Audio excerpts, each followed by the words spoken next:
ಬಿಜೆಪಿಯಲ್ಲಿ ಭಿನ್ನರ ಭಿನ್ನಾಭಿಪ್ರಾಯದ ಸಭೆ, high voltage meeting ನಡೀತಾ ಇದೆ.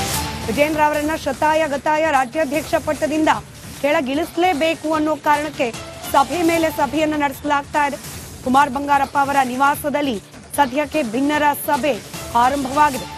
ರಮೇಶ್ ಜಾರಕಿಹೊಳಿ, ಯತ್ನಾಳ್, ಬಿಪಿ ಹರೀಶ್, ಚಂದ್ರಪ್ಪ, ಜಿಎಂ ಸಿದ್ದೇಶ್ವರ್ ಈ ಸಭೆಯಲ್ಲಿ ಭಾಗಿಯಾಗಿದ್ದಾರೆ.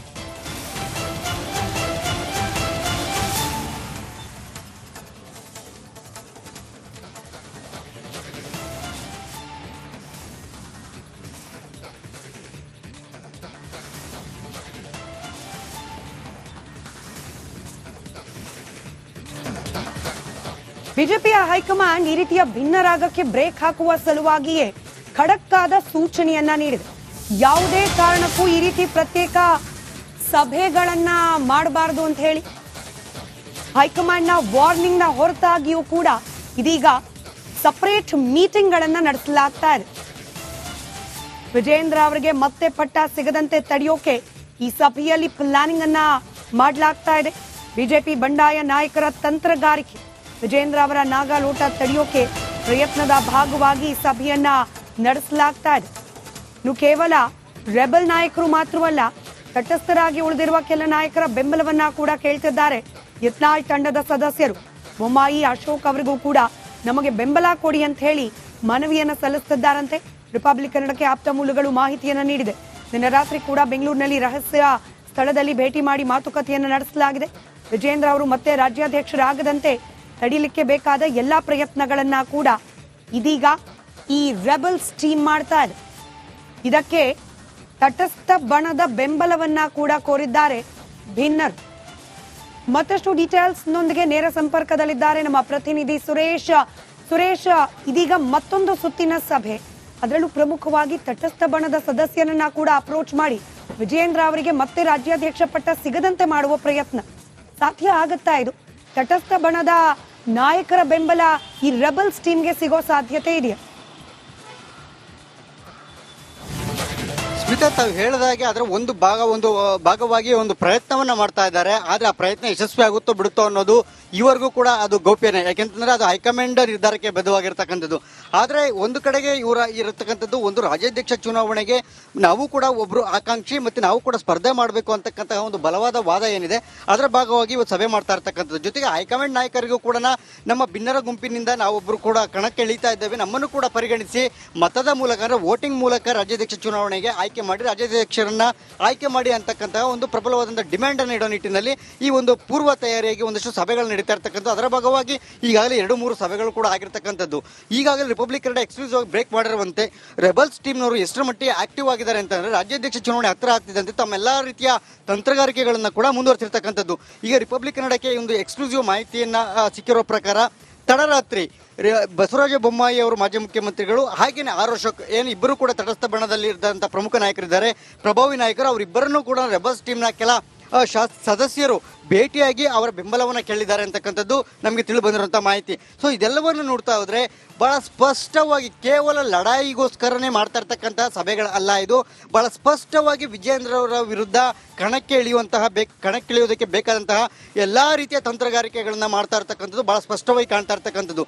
ಇಲ್ಲಿ ಕೇವಲ ಗಲಾಟೆ ಗದ್ದಲ ಅಥವಾ ಸಭೆಗಷ್ಟೇ ಸೀಮಿತ ಆಗ್ತಾ ಇಲ್ಲ ಸ್ಮಿತಾ, ನೇರವಾಗಿ ಸ್ಪರ್ಧಾಳಾಗಿ ಕಣಕ್ಕಿಳಿಯೋ ನಿಟ್ಟಿನಲ್ಲೇ ಈಗ ರೆಬಲ್ಸ್ ಟೀಮ್ನವರು ರೆಡಿ ಆಗಿರ್ತಕ್ಕಂಥದ್ದು. ಅದರ ಭಾಗವಾಗಿ ಈಗ ಕೂಡ ಮುಂದುವರೆದ ಭಾಗವಾಗಿ ಸಭೆ ನಡೀತಾ ಇದೆ. ಆ ಸಭೆಯಲ್ಲಿ ರಮೇಶ್ ಜಾರಕಿಹೊಳಿ ಅವರು ಇದ್ದಾರೆ, ಹೊಳಲ್ಕೆರೆ ಶಾಸಕರಂತ ಚಂದ್ರಪ್ಪ ಅವರು ಇದ್ದಾರೆ, ಬಸನಗೌಡ ಪಾಟೀಲ್ ಯತ್ನಾಳ್ ಅವರು ಇದ್ದಾರೆ, ಬಿಪಿ ಹರೀಶ್ ಅವರು ಇದ್ದಾರೆ, ಸೇರಿದಂತೆ ಪ್ರಮುಖ ನಾಯಕರು ಹಾಗೆ ಕುಮಾರ್ ಬಂಗಾರಪ್ಪ ಕೂಡ ಇರ್ತಕ್ಕಂಥದ್ದು. ಇವರೆಲ್ಲರೂ ಕೂಡ ಈಗ ಮುಂದಿನ ತಯಾರಿಗೆ ಯಾವ ರೀತಿಯಾಗಿ ನಾವು ಹೊಣೆಯಾಗಬೇಕು ಅಂತಕ್ಕಂಥ ಒಂದು, ಯಾಕೆಂದ್ರೆ ಈ ರಾಜ್ಯಾಧ್ಯಕ್ಷ ಚುನಾವಣೆ ಒಂದು ವೇಳೆ ಹೈಕಮಾಂಡ್ ಏನಾದರೂ ಒಪ್ಪಿಗೆ ಕೊಟ್ಟಿದ್ದೆ ಆದರೆ ಆಯ್ತು ವೋಟಿಂಗ್ ಮೂಲಕ ಮಾಡೋಣ ಅಂತಕ್ಕಂಥ ಮಾತನ್ನು ಹೇಳಿದ್ದೆ, ಆದರೆ ಅದಕ್ಕೆ ಯಾವ ರೀತಿಯಾಗಿ ಸಜ್ಜಾಗಬೇಕು ಅಂತಕ್ಕಂಥದ್ದು ಒಂದು ಭಾಗವಾಗಿ ತಯಾರಿ, ಮತ್ತೊಂದು ಭಾಗವಾಗಿ ಮತ್ತೊಂದು ಕಡೆ ತಟಸ್ಥರ ಮತ್ತು ಯಾರೆಲ್ಲ ಇದ್ದಾರೆ, ಜೊತೆಗೆ ವಿಜೇಂದ್ರ ವಿರುದ್ಧ ಒಂದಷ್ಟು ಅಸಮಾಧಾನವನ್ನು ಯಾರೆಲ್ಲ ಹೊಂದಿದ್ದಾರೆ ಅವರೆಲ್ಲರನ್ನು ಕೂಡ ಮತ್ತೆ ಆದಷ್ಟು ಬೇಗ ವಿಶ್ವಾಸಕ್ಕೆ ತೆಗೆದುಕೊಳ್ಳುವಂಥ ಪ್ರಯತ್ನ ಆಗಬೇಕು. ಅದೆಲ್ಲವೂ ಕೂಡ ಆದಷ್ಟು ಬೇಗ ಕಾರ್ಯರೂಪಕ್ಕೆ ಬರಬೇಕು ಅಂತ ನಿಟ್ಟಿನಲ್ಲಿ ಸಭೆಯನ್ನು ಮಾಡ್ತಾ ಇರ್ತಕ್ಕಂಥದ್ದು. ಇದೆಲ್ಲವೂ ಕೂಡ ಈ ಒಂದು ಪೂರ್ವಭಾವಿ ತಯಾರಿ ಅದೇ ಅಂತ ಹೇಳಿ ನಾವು ಹೇಳೋದಾದ್ರೆ, ಇನ್ನು ಹೈಕಮಾಂಡ್ ನಡೆ ಕೂಡ ಬಹಳ ನಿಗೂಢ ಆಗಿರ್ತಕ್ಕಂಥದ್ದು. ಸಭೆಗಳಿಗೆ ಎಲ್ಲೂ ಕೂಡ ಬ್ರೇಕ್ ಆಗ್ತಾ ಇಲ್ಲ, ಭಿನ್ನರ ನಡೆಗೆ ಎಲ್ಲೂ ಬ್ರೇಕ್ ಆಗ್ತಾ ಇಲ್ಲ. ಬಹಿರಂಗ ಹೇಳಿಕೆಗಳಿಗೆ ಬ್ರೇಕ್ ಆಗ್ತಾ ಇಲ್ಲ. ಇದೆಲ್ಲದರ ಮುಂದೆ ರಾಜ್ಯಾಧ್ಯಕ್ಷ ಚುನಾವಣೆಗೆ ಯಾವ ರೀತಿಯಾಗಿ ಮಾಡುತ್ತೆ ಅನ್ನೋದು ಕೂಡ ಬಹಳ ಕುತೂಹಲಿ. ಅಂದ್ರೆ ಸಹಮತದ ಮೂಲಕವಾಗಿ ಅಭ್ಯರ್ಥಿಯನ್ನ ಅಂದ್ರೆ ರಾಜ್ಯಾಧ್ಯಕ್ಷರನ್ನ ಆಯ್ಕೆ ಮಾಡಿ ನಾಮನಿರ್ದೇಶನ ಮಾಡಿ ಆದೇಶವನ್ನು ಹೊರಡಿಸುತ್ತೋ ಅಥವಾ ವೋಟಿಂಗ್ ಮೂಲಕವೇ ಮಾಡುತ್ತೋ ಅಂತಕ್ಕಂಥದ್ದು ಬಹಳ ಕುತೂಹಲ ಆಗಿರ್ತಕ್ಕಂಥದ್ದು. ಆದರೆ ತಮ್ಮ ಬಲವಾದ ವಾದ ಏನಿದೆ ಆ ವಾದವನ್ನ ಹೈಕಮಾಂಡ್ ನಾಯಕರ ಮುಂದೆ ಮಂಡಿಸೋ ನಿಟ್ಟಿನಲ್ಲಿ ರೆಬಲ್ಸ್ ಟೀಮ್ನವರು ಅದಕ್ಕೆ ಬೇಕಾದಂಥ ಎಲ್ಲಾ ರೀತಿಯ ಕಾರ್ಯತಂತ್ರಗಳನ್ನ ಮತ್ತೆ ಎಲ್ಲಾ ರೀತಿಯಲ್ಲಿ ಒಂದು ತಯಾರಿಗಳನ್ನ ಕೂಡ ಇವತ್ತು ಮುಗಿಸ್ಕೊಳ್ತಾ ಇರ್ತಕ್ಕಂಥದ್ದು. ಬಹುಶಃ ಸ್ಮಿತಾ, ನಮಗಿರುವಂತಹ ಮಾಹಿತಿ ಪ್ರಕಾರ ಇನ್ನು 1-2 ದಿನದ ಒಳಗಡೆಗೆ ಅಧಿಕೃತವಾಗಿ ರಾಜ್ಯಾಧ್ಯಕ್ಷ ವಿಜೇಂದ್ರ ಅವರು ಏನಿದ್ದಾರೆ ಅವರಿಗೆ ಪ್ರತಿಸ್ಪರ್ಧಿಯಾಗಿ ತಮ್ಮ ಉರಿಯಾಳನ್ನ ಘೋಷಣೆ ಮಾಡೋದಕ್ಕೆ ರೆಬಲ್ ಟೀಮ್ಸ್ ಇರ್ತಕ್ಕಂಥ ಎಲ್ಲ ಸದಸ್ಯರುಗಳು ಕೂಡ ಅಗತ್ಯವಾದಂಥ ಎಲ್ಲಾ ರೀತಿಯ ತಯಾರಿಗಳನ್ನ ಮುಗಿಸ್ತಾ ಬಂದಿರತಕ್ಕಂಥದ್ದು. ಈಗಾಗಲೇ ಒಂದು ರೀತಿಯಲ್ಲಿ ಅಂತಿಮ ಸುತ್ತಿನ ಕಸರತ್ತಾಗಿರ್ತಕ್ಕಂಥದ್ದು. ಇನ್ನು 1-2 ದಿನದಲ್ಲಿ ತಮ್ಮ ಉರಿಯಾಳು ಯಾರು ಅನ್ನೋದನ್ನ ಅಧಿಕೃತವಾಗಿ ಘೋಷಣೆ ಮಾಡುವ ಸಾಧ್ಯತೆ ಇದೆ. ಹಾಗೇನಾದ್ರು ಘೋಷಣೆ ಮಾಡಿದ್ದೇ ಆದರೆ ಖಂಡಿತವಾಗ್ಲೂ ಕೂಡ ರಾಜ್ಯಾಧ್ಯಕ್ಷ ಚುನಾವಣೆ ಏನಿದೆ ಅದು ಬಹಳ ದೊಡ್ಡ ಮಟ್ಟಕ್ಕೆ ಅಂದ್ರೆ ಒಂದು ರೀತಿ ಗಂಭೀರವಾದಂತಹ ಸ್ವರೂಪಕ್ಕೆ ಹೋಗುವಂಥದ್ದು. ಆಗ ಹೈಕಮಾಂಡ್ ಸಹಜವಾಗಿ ಎಂಟ್ರಿ ಆಗಬೇಕಾಗುತ್ತೆ. ಯಾಕೆಂದ್ರೆ ರಾಜ್ಯ ನಾಯಕರ ಎಲ್ಲ ಹಿರಿಯ ನಾಯಕರ ಹಿಡಿತ ಮತ್ತೆ ಅವರ ಒಂದು ಏನೋ ಅವರ ಕೈ ಮೀರಿ ಹೋಗಿರ್ತಕ್ಕಂಥದ್ದು. ಹಾಗಾಗಿ ಇಲ್ಲಿ ಯಾರೂ ಕೂಡ ನನ್ನ ರಾಜ್ಯ ನಾಯಕರ ಹಿರಿಯ ನಾಯಕರ ಮಾತಿಗೆ ಯಾರು ಕೂಡ ಹೋಗೋದಕ್ಕೆ ತಯಾರಿಲ್ಲ. ಸೊ ಹೀಗಾಗಿ ಒಟ್ಟಾರೆ ಹೈಕಮಾಂಡ್ ಒಂದು ರಾಜ್ಯ ಉಸ್ತುವಾರಿ ಏನಿದೆ ಚುನಾವಣಾ ಉಸ್ತುವಾರಿಯಾಗಿ ಶಿವರಾಜ್ ಸಿಂಗ್ ಚೌಹಾಣ್ ಅವರೇ ನೇರವಾಗಿ ಎಂಟ್ರಿ ಆಗಬೇಕಾಗುತ್ತೆ. ಅವರೇ ಮಧ್ಯಸ್ಥಿಕೆಯನ್ನು ವಹಿಸಿ ಸಹಮತದ ಮೂಲಕ ಆಯ್ಕೆ ಮಾಡುವುದೇ ಆದರೆ ಒಂದು ವೇಳೆ ಯತ್ನಾಳ್ ಅವರನ್ನ ವಿಶ್ವಾಸಕ್ಕೆ ತೆಗೆದುಕೊಳ್ಬೇಕಾಗತ್ತೆ.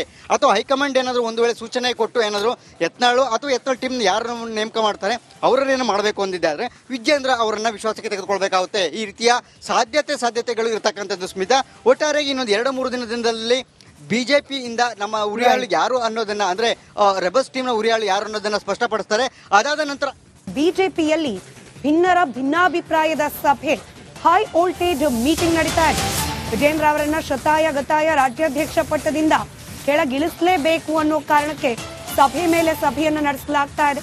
ಕುಮಾರ್ ಬಂಗಾರಪ್ಪ ಅವರ ನಿವಾಸದಲ್ಲಿ ಸದ್ಯಕ್ಕೆ ಭಿನ್ನರ ಸಭೆ ಆರಂಭವಾಗಿದೆ. ರಮೇಶ್ ಜಾರಕಿಹೊಳಿ, ಯತ್ನಾಳ್, ಬಿಪಿ ಹರೀಶ್, ಚಂದ್ರಪ್ಪ, ಜಿಎಂ ಸಿದ್ದೇಶ್ವರ್ ಈ ಸಭೆಯಲ್ಲಿ ಭಾಗಿಯಾಗಿದ್ದಾರೆ.